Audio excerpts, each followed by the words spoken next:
Hello friends, मैं आदर्श को आपका वेलकम करता हूं अपने यूट्यूब चैनल एडू क्लासेस में। हमारा पहला क्वेश्चन है, who is the founder of the humanistic school in geography. Humanistic school के फाउंडर्स की बात करें तो जैसे इसमें जॉन राइट हो गए, यिफ्ट वान हो गए, ये फाउंडर्स हैं। तो यिफ्ट वान की बात करें तो इन्होंने कॉन्सेप्ट दिया था टोपोफिला का। इसका कॉन्सेप्ट दिया था, इन्होंने कॉन्सेप्ट दिया था टोपोफिला का।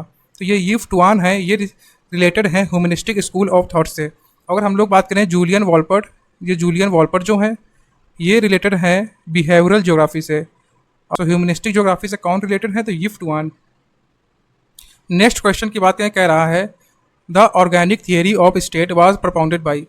ये जो ऑर्गेनिक थियरी ऑफ स्टेट है ये दिया था फ्रेडरिक रैटजल ने। किसने? फ्रेडरिक रैटजल ने। फ्रेडरिक रैटजल ने ये थियरी दिया था 1897 में। और ये जो थियरी है इसे इन्होंने अपनी बुक पॉलिटिक्स ज्योग्राफी में दिया था। किसमें? Politics geography. यहाँ पर इन्होंने कंपेयर किया था जो स्टेट है, जो कोई कंट्री है, उसका कंपेरिजन किया था लिविंग ऑर्गेनिज्म से। इन्होंने कहा था जैसे कि किसी लिविंग ऑर्गेनिज्म को सर्वाइव करने के लिए फूड चाहिए, उसी प्रकार से किसी स्टेट को, किसी कंट्री को सर्वाइव करने के लिए ये ज़रूरी है कि वह कंट्री अपने नेबरिंग एरियाज़ में एक्सपैंड करे। मतलब कि जो उसके सराउंडिंग एरियाज़ है उस पर अपना अधिकार जमाए। जो ये थियरी है ऑर्गेनिक थियरी ऑफ स्टेट, ये दिया था फ्रेडरिक रैटजल ने। नेक्स्ट क्वेश्चन की बात कह रहा, which one of the following principles of central place system operates in a region if K is equals to 7 is applicable for special organization of settlements. तो ये सेंट्रल प्लेस थियरी है, ये दिया था वॉल्टर क्रिस्टॉलर ने। किसने दिया था? वॉल्टर क्रिस्टॉलर ने। इन्होंने ये थियरी दिया था 1933 में। 1933 में इन्होंने यह थियरी दी थी। वॉल्टर क्रिस्टॉलर की बात करें तो इनकी बुक का नाम है, जिसमें इन्होंने ये थ्योरी दी थी, उसका नाम है central place of southern Germany. Central place के है, जो के है वो रिप्रेजेंट करता है नंबर ऑफ सेटलमेंट्स। क्या डिनोट करता है? Number of settlements. तो वॉल्टर क्रिस्टॉलर ने के की वैल्यू 3 टाइप से दी थी। इन्होंने कहा था, इन्होंने के की वैल्यू एक बताई थी कि जो के की वैल्यू होती है वो होती है 3, ठीक, 4 और 7। तो इन्होंने कहा था ये जो के की वैल्यू 3 है ये डिस्क्राइब करता है मार्केट प्रिंसिपल को। के की वैल्यू 3 जो है ये मार्केट प्रिंसिपल को डिस्क्राइब करता है। ऐसे ही के की वैल्यू 4 रिलेटेड है ट्रांसपोर्ट प्रिंसिपल से, और के की वैल्यू 7 रिलेटेड है एडमिनिस्ट्रेटिव प्रिंसिपल से। तो यहाँ पे के की वैल्यू 7 का पूछा था कि किससे रिलेटेड है, तो ये है एडमिनिस्ट्रेटिव प्रिंसिपल को डिस्क्राइब करती है। नेक्स्ट क्वेश्चन की बात करें, कह रहा, who advocated the policy of deliberate unbalanced development. Deliberate unbalanced development की थियरी दी थी A.O. हर्शमैन ने। ये जो हैं ये अमेरिकन इकोनॉमिस्ट हैं जिन्होंने अपनी थियरी दी थी, और इनकी थियरी है वो सिमिलर है गुन्नार मैडरल की थियरी से। नेक्स्ट क्वेश्चन की बात करें, कह रहा, as a reaction to regional development policies of the government in India several social movements emerge in different parts of the country. The Chipko movement ones of such movements originated in areas covered under. ये जो चिपको movement है ये उत्तराखंड के कुछ villages से start हुआ था, और ये जो स्टार्ट हुआ था 1973 में। कब? 1973 में। और ये जो चिपको मूवमेंट है इसको स्टार्ट करने वाले थे सुंदरलाल बहुगुणा। सुंदरलाल बहुगुणा जो है इसको स्टार्ट करने वाले थे। ये जो मूवमेंट है ये आया था to conserve to protect the natural resources, जैसे कि जो फॉरेस्ट रिसोर्सेस हो गए, लैंड रिसोर्सेस हो गए, वाटर रिसोर्सेस हो गए, इनको बचाने के लिए चिपको मूवमेंट स्टार्ट किया गया था। और ये आया था हिल एरिया डेवलपमेंट प्रोग्राम के अगेंस्ट में, ठीक है। नेक्स्ट क्वेश्चन की बात करें, कह रहा, the north south division of the world is based on the criteria of. जो ग्लोबल नॉर्थ और ग्लोबल साउथ का डिवीजन हुआ है वो हुआ है इकोनॉमिक के बेसिस पे। ग्लोबल नॉर्थ और ग्लोबल साउथ का जो डिवीजन हुआ है वो इकोनॉमिक डेवलपमेंट के बेसिस पे हुआ है। जो ग्लोबल नॉर्थ की कंट्रीज़ हैं वो हैं डेवलप्ड कंट्रीज़, और जो ग्लोबल साउथ में कंट्रीज़ आती हैं वो हैं डेवलपिंग कंट्रीज़, ठीक है। नेक्स्ट क्वेश्चन की बात करें, कह रहा है, boundaries between India and Pakistan and India and Bangladesh belong to which one of the following types. तो यहाँ पर ये है सब्सिक्वेंट बाउंड्रीज। कौन सी? Subsequent boundaries. सब्सिक्वेंट वो बाउंड्रीज होती हैं जो किसी रिलीजन बेसिस पे, एथनिक ग्रुप के बेसिस पे, या फिर लैंग्वेज के बेसिस पे डिवीजन किया जाए। तो सब्सिक्वेंट इंडिया और पाकिस्तान, इंडिया और बांग्लादेश का जो डिवीजन हुआ है वो रिलीजन बेसिस पे हुआ है, इसलिए ये कौन सी हैं? सब्सिक्वेंट बाउंड्री हैं। अगर सुपर इम्पोज्ड बाउंड्रीज की बात करें तो सुपर इम्पोज्ड बाउंड्री है ये किसी भी कल्चर को डिवाइड कर सकता है। जैसे कि मान लो ये प्लेस कोई ए है, यहाँ पर एक ही कल्चर है सिमिलर, लेकिन एक कल्चर होने के बावजूद, सिमिलर कल्चर होने के बावजूद भी इस प्लेस को जब अगर दो पार्ट्स में डिवाइड कर दिया जाए तो इसे हम लोग कह देंगे super imposed boundary. Next question की बात करें, कह रहा What would be the pattern of distribution of rural settlement in an area if their nearest neighbor statistics works out as 2.1? अगर नियरेस्ट नेबर स्टैटिक्स की बात करें तो ये जो नियरेस्ट नेबर स्टैटिक है ये आर इंडेक्स बताता है किसी, तो आर इंडेक्स स्केल के अकॉर्डिंग अगर देखा जाए तो इसमें क्या होता है, ये जो आर इंडेक्स स्केल है इसमें तीन टाइप्स की वैल्यूज़ होती हैं। अगर इस स्केल में वैल्यू 0 आ रही है तो इसका मतलब होता है जो रूरल सेटलमेंट है वो कैसा है, क्लस्टर्ड सेटलमेंट है। कैसा है, क्लस्टर्ड सेटलमेंट है।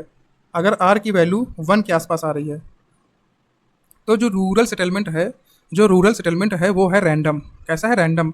और अगर 2 के आसपास आ रही है आर की वैल्यू तो इसका मतलब ये है कि जो रूरल सेटलमेंट है वो यूनिफॉर्म सेटलमेंट है। तो इसमें यही क्वेश्चन पूछा है, नियरेस्ट नेबर स्टैटिक्स के अकॉर्डिंग 2.1 जो है ये किस टाइप का रूरल सेटलमेंट को शो करता है, तो ये यूनिफॉर्म टाइप का रूरल सेटलमेंट को शो करता है।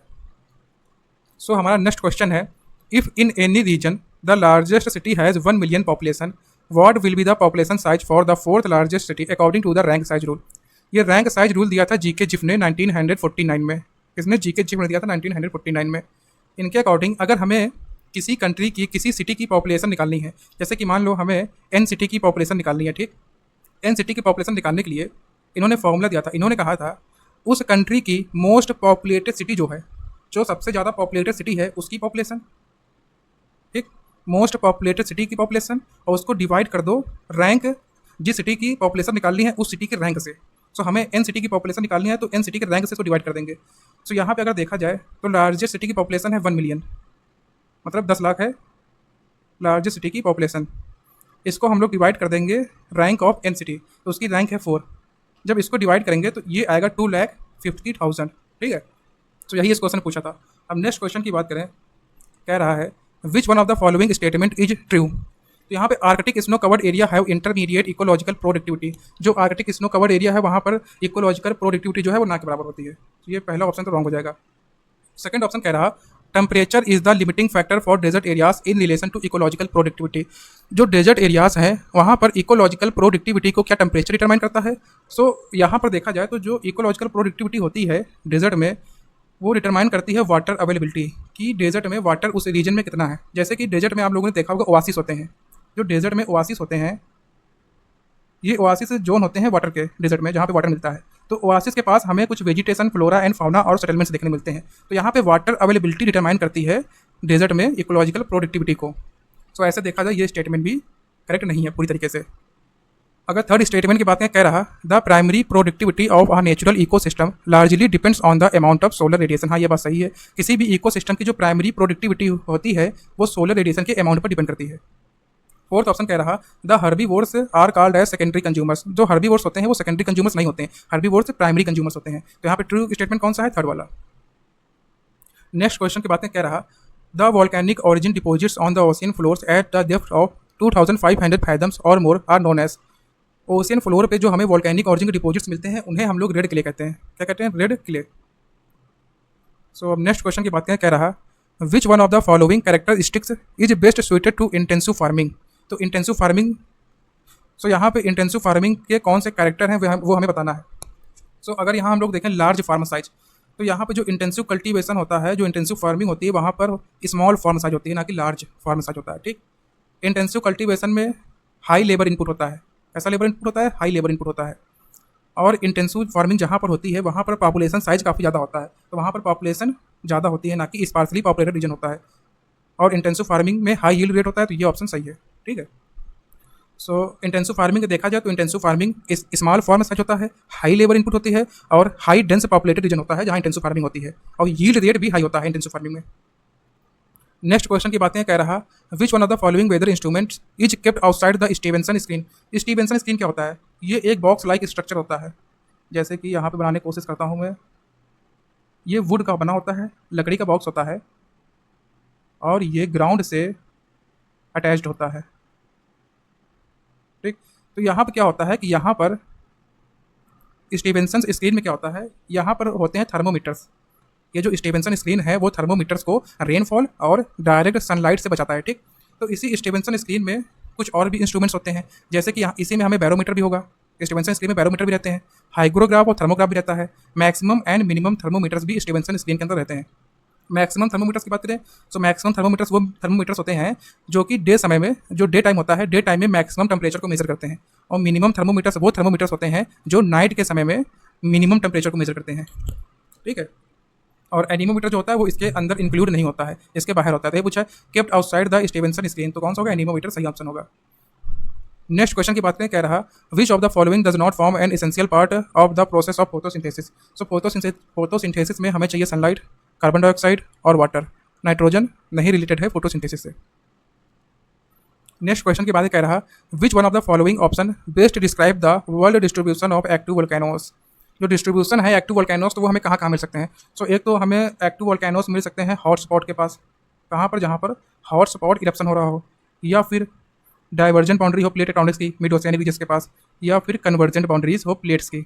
अगर कन्वर्जेंट बाउंड्रीज की बात करें, जो प्लेट की कन्वर्जेंट बाउंड्रीज होती हैं, वहाँ पर भी ये उन बाउंड्रीज पे मिलेगा जहाँ पर ओ कोलिजन हो रहा हो या फिर ओसी कोलिजन हो रहा हो। जो एक्टिव वोल्केनोस हैं कन्वर्जेंट बाउंड्रीज में दो जगह मिल सकते हैं, ओ कोलिजन वाले प्लेस पे और ओसी कोलिजन। ओ मतलब कि ओशियन और ओशियन की जो क्रस्ट है वो कोलाइड कर रही हो, या फिर ओशियन और कॉन्टिनेंट की क्रस्ट कोलाइड कर रही हो, जिसमें कि जो ओशियन की क्रस्ट होती है वो भारी होती है और वो सबडेट कर जाती है, और सबडक्शन की वजह से वोल्केनिज्म एक्टिविटी हमें देखने मिलती है। ठीक है, और यहाँ पर हम लोग ऑप्शन की बात करें, पहला ऑप्शन कह रहा एक्टिव वोल्केनो जो हैं they are found in association with young fold mountain system. ये स्टेटमेंट पूरी तरीके सही नहीं है, क्योंकि जो फोल्ड माउंटेन्स होते हैं वो ओसी कोलिजन और सीसी कोलिजन से भी बनते हैं।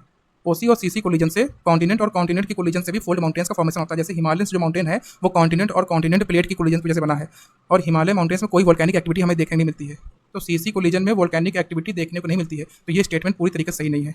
ठीक, और यहाँ पर जो फोर्थ वाला स्टेटमेंट है वो कह रहा they lead to form change around the ocean basin. तो हाँ ये सही है, क्योंकि जो ओशियन बेसिन है, जैसे कि यहाँ पर पैसिफिक रिंग ऑफ फायर की बात करें, जो पैसिफिक की प्लेट है वो Eurasian plate, north American plate और साउथ अमेरिकन प्लेट के नीचे सबडेट कर रही है, तो इसकी सबडक्शन की वजह से हमें वोल्केनिक एक्टिविटीज देखने मिलती है। तो यहाँ पे ओशियन बेसिन के अराउंड जो चेन मिलते हैं वोल्केनोस के, तो ये ऑप्शन जो है वो सही है।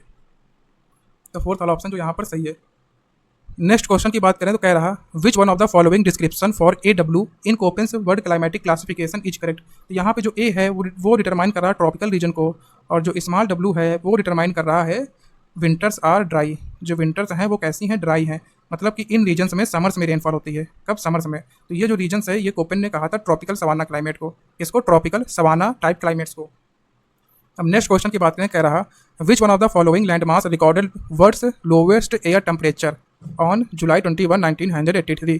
तो अंटार्कटिका में लोवेस्ट टेम्परेचर मेजर किया गया है। ठीक है,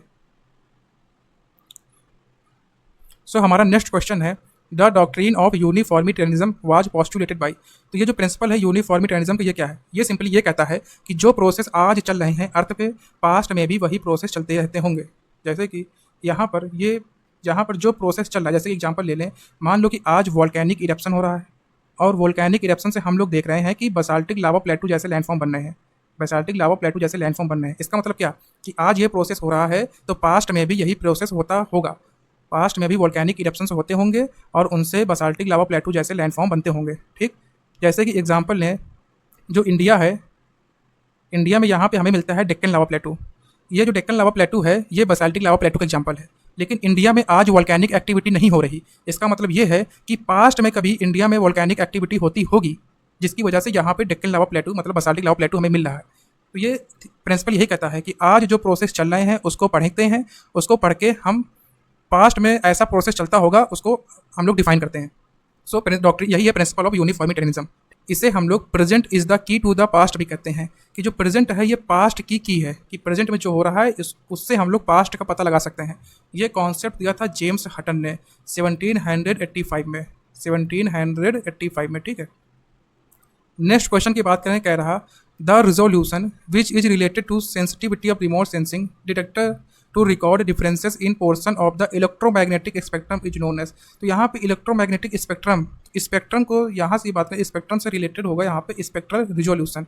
स्पेक्ट्रल रिजोल्यूशन जो है ये रिलेटेड है इलेक्ट्रोमैग्नेटिक स्पेक्ट्रम से, तो इसका ऑप्शन हो जाएगा बी वाला। नेक्स्ट क्वेश्चन की बात करें, कह रहा which one of the following is not an advantage for raster data format. जो रास्टर डेटा फॉर्मेट है उसकी बात करें सिंपल डेटा स्ट्रक्चर, हाँ सिंपल डेटा स्ट्रक्चर होता है, इसमें ईजी एंड एफिशिएंट ओवरलेइंग भी होता है, और कॉम्पिटेबल होता है विद रिमोटली सेंस्ड इमेजिनरी। लेकिन ये जो नेटवर्क एनालिसिस है ये आता है वेक्टर वेक्टर डेटा फॉर्मेट में। किसमें? वेक्टर डेटा फॉर्मेट में।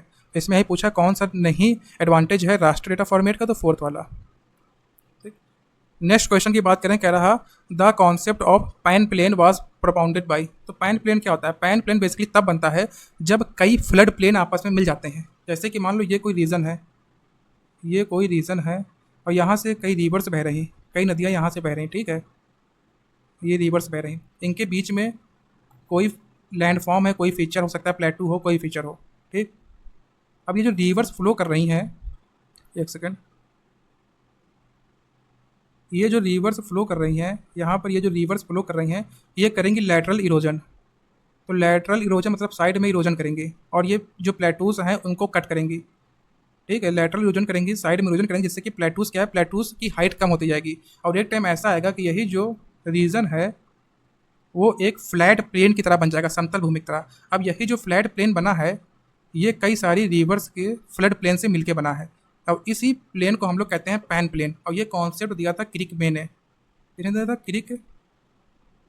क्रिकमे ने दिया था 1933 में। अब नेक्स्ट क्वेश्चन की बात करें तो वो है in the process of erosion the removal of materials by solution is called. तो यहाँ पे केमिकल इरोजन की बात कर रहा है। तो यहाँ पे ये जो कोरेजन है, ये फर्स्ट वाला ऑप्शन, ये है फिजिकल इरोजन। एट्रेशन भी फिजिकल इरोजन को शो करता है। सो यहाँ पे कोरेजन और एट्रेशन शो करते हैं फिजिकल इरोजन को, ठीक। कोरेजन में क्या होता है? कोरेजन में जो वाटर है, जो रिवर है, वो फ्लो करती है और इसके साथ कुछ रॉक पार्टिकल्स भी होते हैं, ठीक। अब यही जो रॉक पार्टिकल्स किसी लैंड फॉर्म में कोलाइड करते हैं और इस लैंड फॉर्म को इरोड करते हैं। तो यहाँ पर क्या होता है? कोरेजन में क्या होता है? कोरेजन में ये जो रॉक पार्टिकल्स हैं ये इरोड करते हैं किसी लैंड फॉर्म को, ठीक है। और एट्रेशन में क्या होता है? जब वाटर फ्लो करता है तो उसके साथ यही जो रॉक पार्टिकल्स होते हैं बड़े बड़े, ये जो रॉक पार्टिकल्स हैं ये आपस में कोलाइड करते हैं। आपस में कोलाइड हो जब ये करते हैं तो इनका साइज कैसा छोटा हो जाता है। तो ये वाला जो प्रोसेस है इसे कहते हैं एट्रीशन। और ये जो क्रोजन है ये होता है removal of material by solution. मतलब कि ये जो केमिकल इरोजन करता है, तो यहाँ पर केमिकल इरोजन कैसे करता है? जब एसिडिक वाटर, जो एसिडिक वाटर होता है, जब वो रॉक सरफेस से फ्लो करता है तो वो रॉक सरफेस को इरोड करता है। तो ये केमिकल इरोजन होता है। कौन सा? क्रोजन। तो क्रोजन जो है केमिकल इरोजन को शो करता है। नेक्स्ट क्वेश्चन की बात है, कह रहा the two cycle theory regarding the origin of lime stone caves was propounded by. ये जो टू साइकिल थियरी है जो लाइम स्टोन केव्स बताता है कि लाइम स्टोन केव्स कैसे फॉर्म हुई है। सो यहाँ पे नेक्स्ट क्वेश्चन है the two cycle theory regarding the origin of lime stone caves was propounded by. तो टू साइकिल थियरी है जो लाइम स्टोन केव के फॉर्मेशन के बारे में बताता है। ये दिया था विलियम मॉरिस डेविस ने 1930 में। इन्होंने कहा था, बेसिकली इसको हम शॉर्ट में समझ लेते हैं। जैसे कि ये सरफेस के नीचे का स्ट्रक्चर है, यहाँ पर ये है वाटर टेबल, ये है वाटर टेबल। तो इन्होंने ये कहा था डेविस ने कि जो लाइम स्टोन केव्स हैं वो रिजल्ट हैं action of water which is available below the water table. मतलब ये वाटर टेबल के नीचे जो वाटर है, यहाँ पर जो वाटर है वाटर टेबल के नीचे, इसे कहते हैं फ्रीएटिक वाटर। यही रिस्पॉन्सिबल है for the formation of lime stone caves. तो इनके अकॉर्डिंग क्या होता है कि यही जो यहाँ पर ये जो फ्रीएटिक वाटर है, फ्रीएटिक वाटर ये सोल्यूशन बना के यहाँ से निकल जाता है, यहाँ से निकल जाता है। तो ये जो फ्रीएटिक वाटर सोल्यूशन बना के जब यहाँ से निकल जाता है, इसे कहा इन्होंने फर्स्ट साइकिल, ठीक। सेकेंड साइकिल में क्या होता है कि यहाँ पर ये जो ग्राउंड वाटर है, जो वाटर टेबल के ऊपर ग्राउंड वाटर है, ये इस वैक्यूम को फिल करने नीचे जाता है, वैक्यूम को फिल करने नीचे आता है। तो अब जो यहाँ पे ग्राउंड वाटर है यहाँ पे भी वैक्यूम क्लियर हो जाएगा, यहाँ पर वैक्यूम आ जाएगा। अब यहाँ वैक्यूम जो होगा यही फ्यूचर में फॉर्म करता है लाइम स्टोन केव को, इसको लाइम स्टोन केव को। टू साइकिल थ्योरी दी थी डेविस ने। नेक्स्ट क्वेश्चन है, कह रहा ria coast is an example of. तो देखो यहाँ पर जैसे कि पिछले क्लास हम लोगों ने देखा था फियोर्ड कॉस्ट। फियोर्ड कॉस्ट क्या था? जो ग्लेशियर यू शेप वैलीज बनाता है। जब ग्लेशियर यू शेप वैलीज बनाता है, ठीक, ये यू शेप वैली है, ग्लेशियर ने इसे इरोड किया होगा। फिर क्या होता है जब सी लेवल राइज करता है तो जो सी का वाटर होता है, ओशियन वाटर, इस वैली में फिल हो जाता है, इसमें भर जाता है। तो इसको कहते हैं फियोर्ड कॉस्ट, ठीक। ये होता है ग्लेशियल इरोजन की वजह से, ठीक। यहाँ ग्लेशियर ने इरोड किया था, यू शेप वैली बनाया था। अगर यहीं पे वी शेप वैली हो जो रिवर ने बनाई हो, जब रिवर वी शेप वैली बनाती है, ठीक, रिवर ने वी शेप वैली बनाई हो, अब सी लेवल अगर राइज कर जाए तो यही ओशियन का वाटर इस वी से वैली में भर जाता है, तो इसे हम लोग कहते हैं रिया कॉस्ट। क्या कहते हैं? रिया कॉस्ट। ठीक। अब हो सकता है कि सी लेवल राइज करे, सी लेवल राइज करे, या फिर ये जो लैंड है ये नीचे की तरफ सबसाइड कर जाए। ठीक। दोनों तरीके से क्या होगा कि जो ओशियन वाटर है वो फिल कर जाएगा इस विसेप वैली में। तो यहीं पे जो पूछा रिया कोस्ट एग्जांपल है सबमर्ज्ड अपलैंड शोर, ये जो लैंड है ये सबमर्ज कर जाएगी। ठीक। तो सबमर्ज्ड अपलैंड शोर का एग्जांपल है रिया कोस्ट।